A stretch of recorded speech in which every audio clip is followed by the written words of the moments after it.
They see my disability, I see my ability. They call me disabled, I call myself differently abled. There are some incidents that happen in your life.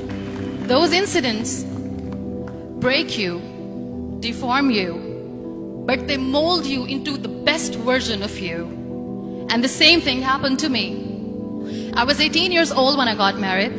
My father wanted me to get married. And all I said was, if that makes you happy, I'll say yes. And of course, it was never a happy marriage.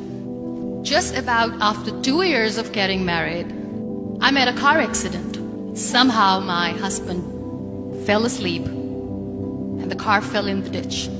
He managed to jump out, saved himself. I'm happy for him. But I stayed inside the car and I sustained a lot of injuries. The list is a bit long, don't get scared. The wrist was fractured. Shoulder bone and collarbone were fractured. My whole rib cage got fractured. And because of the rib cage injury, lungs and liver were badly injured. I couldn't breathe. I lost urine and bowel control. That's why I have to wear the bag wherever I go. 3 vertebrae of my backbone were completely crushed. And I got paralyzed for the rest of my life. I finally ended up in a hospital where I stayed for 2.5 months. I underwent multiple surgeries. One day, doctor came to me and he said, well, I heard that you wanted to be an artist, but you ended up being a housewife. I have a bad news for you. You won't be able to paint again because your wrist and your arm are so deformed, you won't be able to hold a pen again. Next day, doctor came to me and said, your spine injury is so bad, you won't be able to walk again. Because of your spine injury and the fixation that you have in your back, you won't be able to give birth to a child again. That day, I was devastated. I asked my mother, why me? And that is where I started to question my existence. Why am I even alive? And that is where I realized that the words have the power to heal the soul. My mother said to me, this too shall pass. God has a greater plan for you. I don't know what it is, but He surely has. And in all that distress and grief, somehow or the other, those words were so magical that they kept me going. One day I asked my brothers, I know I have a deformed hand, but I'm tired of looking at these white walls in the hospital and wearing these white scrubs. I'm getting tired of this. I want to add more colors to my life. I want to do something. Bring me some colors, bring me some small canvas. I want to paint. So the very first painting I made was on my deathbed, where I painted for the very first time. It was not just an art piece or just my passion. It was my therapy. And then I was discharged and I went back home. And I went back home and I realized that I have developed a lot of pressure ulcers on my back and on my hip bone. I was unable to sit.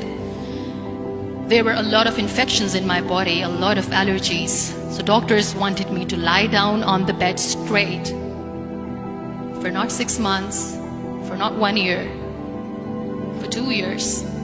I was bedridden, confined in that one room, looking outside the window, listening to the birds chirping and thinking maybe there will be a time when we'll be going out with the family and enjoying the nature.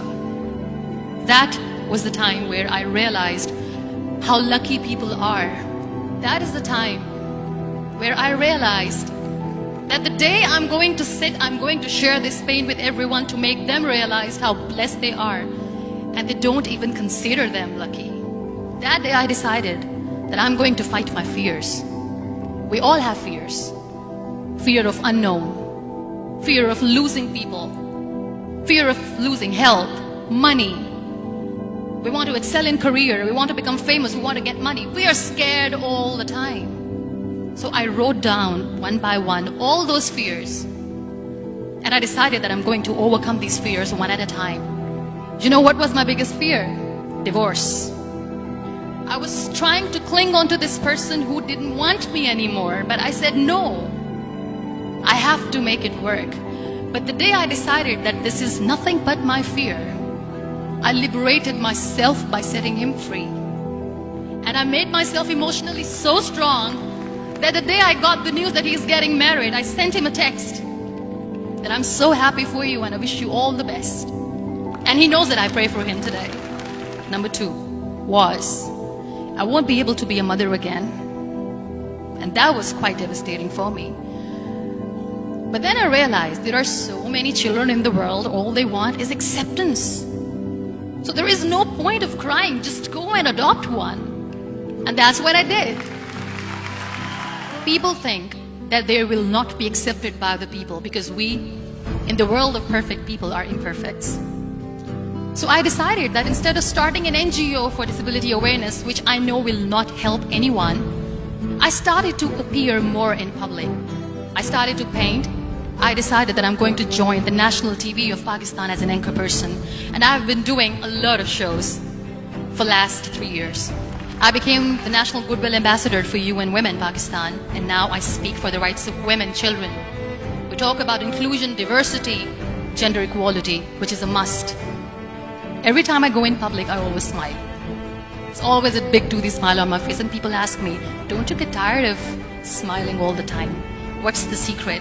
I always say one thing, that I have stopped worrying about the things that I have lost, the people that I have lost. Things and people who were meant to be with me are with me. And sometimes, somebody's absence makes you a better person. Cherish their absence. It's always a blessing in disguise. Live your life fully. Accept yourself the way you are. Be kind to yourself. Be kind to yourself. I'll repeat, be kind to yourself, and only then you can be kind to others. Love yourself and spread that love. Life will be hard. There will be turmoils, there will be trials, but that will only make you stronger. So when you accept yourself the way you are, the world recognizes you. It all starts from within.